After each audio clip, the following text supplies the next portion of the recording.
everyone, welcome back to another video. First of all, I hope you like the intro. It's something I've been wanting to do for a while.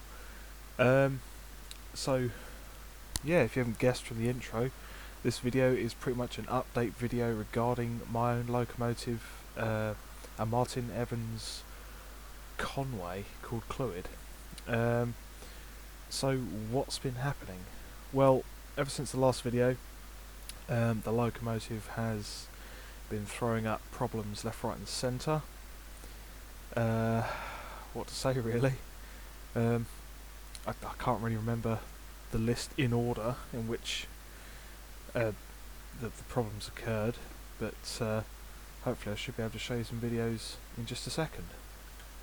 So after fitting the new superheater in the loco, I then went through a period of cleaning the loco, enjoying running it, but then I started to notice that the locomotive had developed a leak around the saddle tank. There's only a pinhole leak in the back head, the back plate of the tank. So the next group of photos is me showing you with the tank off and the back of the tank. So with the locomotive on the bench for the first time of many times, these are the pictures showing the loco without the saddle tank. I was quite surprised at how tall the dome is on that loco, and rather surprised at how small the boiler is as well. But I kind of like it in that sort of view. Here's the pictures of the tanks, not the tank rather. That's the back plate where the leak was coming from. We just resoldered it and I've cleaned it off, and then I refitted it after that. After the repair had been done to the saddle tank, I then refitted it and then took the loco for a spin. And as you can see by this picture, I had it in front of our 5-inch gauge works train. We sort of use that train for leaf clearing around the line and any other uses really. So I'll show you a video of me running that loco.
After that rather successful run, in my opinion, the locomotive then went into storage for the winter season, mainly because the club weren't running any trains at all. It was quite a cold winter that day, because when I took it out afterwards, there was some of the paintwork was blistering because of where I was keeping it in a garage. Unfortunately the garage does flood, not to the point where everything's floating about, but there's just like a small puddle, and that obviously doesn't help the paintwork. After that I then took out the new superheater because, as you saw from the video, the locomotive was priming. I don't think the superheater was superheating at all, so I took it out, rebuilt a new one. but I also saw this as an excuse to take the body off the chassis, clean up the underside, the eccentrics, check everything over such as the cylinders, and I'll have some pictures of the paintwork, the superheater that I fitted before the year, and the chassis for you.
So after that, I put the locomotive back together and we addressed the issue of the superheater, and the current pictures that I'm showing you now is the new superheater, or superheater 2.0 as I like to call it, where it used the original copper half, but the new bit, as you can see there, was made by a friend of mine out of stainless steel with a much more better point at the end over the firebox. And now the videos I'm about to show you are Clwyd running after having the new superheater fitted and finished, I believe about a week or so later. So I hope you enjoy that. Catch you in a bit.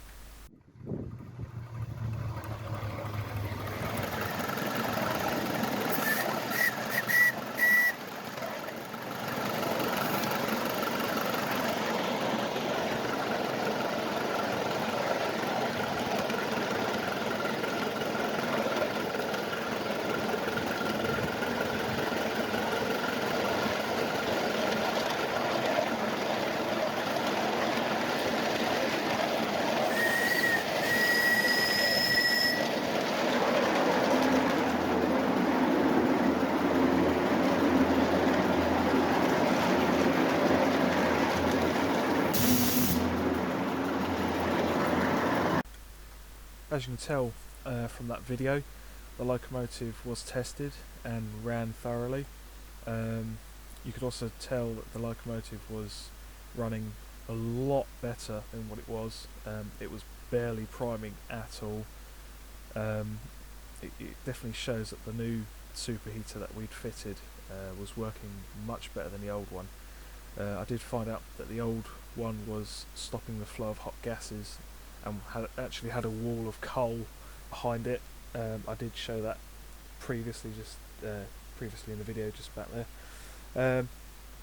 After that, another problem did develop. The axle pump, which fed water from the saddle tank to the boiler, packed up. We then later diagnosed it as the clack valve on the back head of the boiler. Either the ball disintegrated or the ram just wasn't big enough to pump enough water into the boiler. I do have pictures and videos which I'll probably show up on top of this commentary. So these pictures here are the drawings of the axle pump, as I was trying to figure out why it wasn't putting any water into the boiler. Like I said, I did later find out that it was the clack in the back head of the boiler. Whilst looking at the drawings, I was curious and enough to have a look at all the boiler sheets and stuff like that. We did also contemplate changing the blowdown valve, which I'll just show you in just a second, and then more troubles arose after that.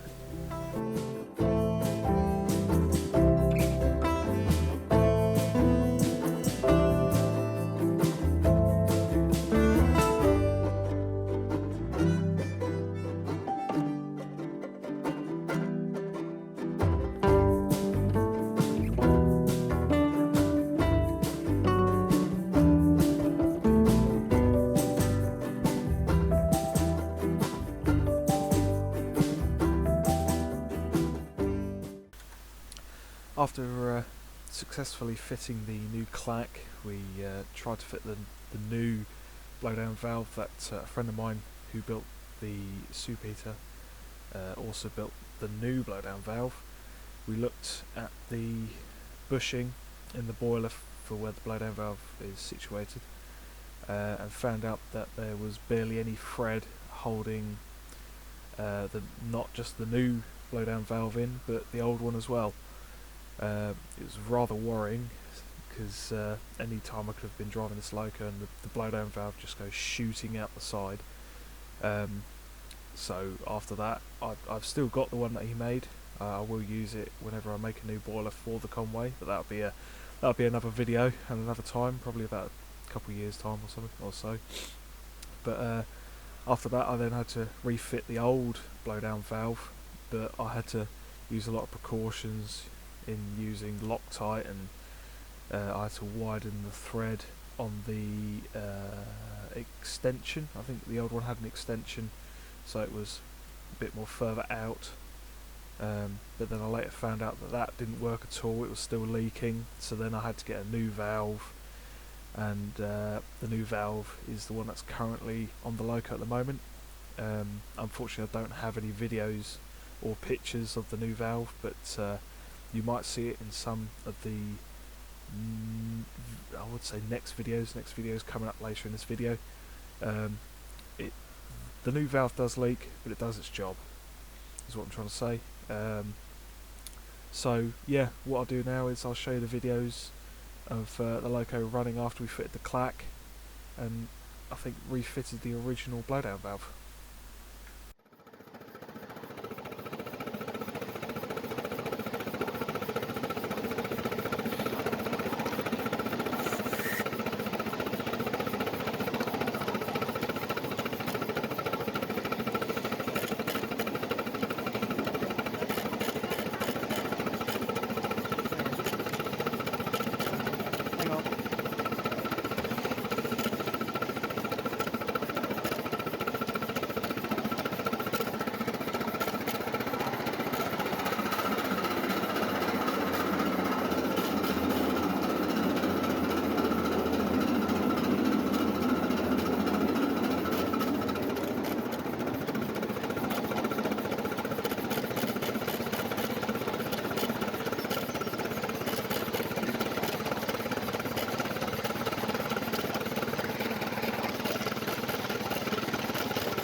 So after another successful run, and as you can see by the videos, it was running successfully. What else happened after that? Well, the locomotive once again went back on the bench. I think I had a couple of good months of driving it and polishing it and whatnot. But unfortunately, when I went to run it one day, the Bowden cable, which connected the drain cocks lever to the actual drain cocks themselves, snapped at the cylinder end of the loco. yeah, it was a bit of a blow. I thought all the troubles would be over after that.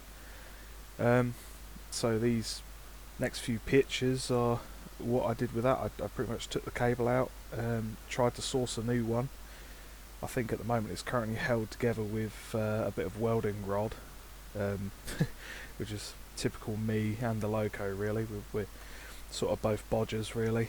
Well, I wouldn't say the loco's pretty much a bodge, but at this point it's getting to that point where it is almost a bodge job. So yet again, after that, I thought I'd fix the problem, but no, the way I'd fixed it to the cylinder drains lever, it currently slips on the lever, making the drain cocks not work. And then when I put the valves back in the cylinders, the drain valves, I found out when they were open, only one half opened and the other half didn't. So this locomotive was seriously throwing up some problems. What else happened? Yep, when I did run it again, noticed that the gland packing on the trying to think now, on the piston rods themselves was leaking by considerably. And yeah, these next few photos show me taking the smoke box off.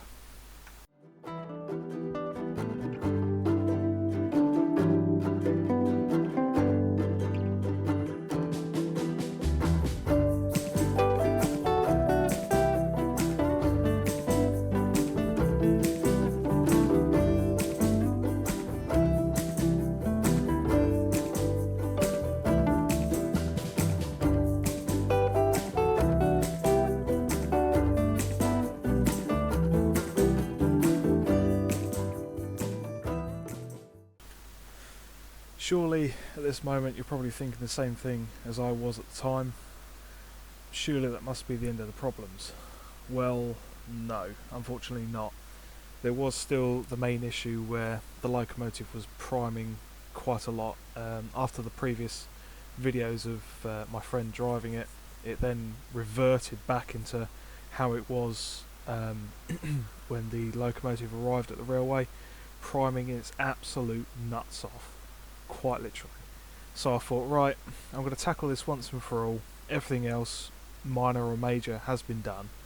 So I thought I'd take the dome cover off and the dome itself, thus exposing the Stroudley type regulator valve which the locomotive was designed and fitted with. The photos of that should be above this commentary at the moment. After that, it brings you pretty much up to speed, and I'll talk you through that bit in just a second. So, where's the loco now? What is it up to, and what have I done with it? Well, it's probably best just to show you. After refitting the dome and the cover, if I'm honest with you, I haven't had any problems with it at all. There was that one time when I went to run it, I did put hot water in the tender and it completely seized the double acting hand pump that it was built with. There was that one time, but after that, on that day, it just ran flawlessly. So I think I'm going to end this video with some pictures and some videos of it running, and I hope that this is the last, well, I say the last video I have to do on the problems of Clwyd, but if not, I'll see you in another 3 years. And again, hope you enjoyed the video. Please hit the like button, please subscribe if you haven't already, and leave me a comment and I'll get back to you. Alright, see you then, bye.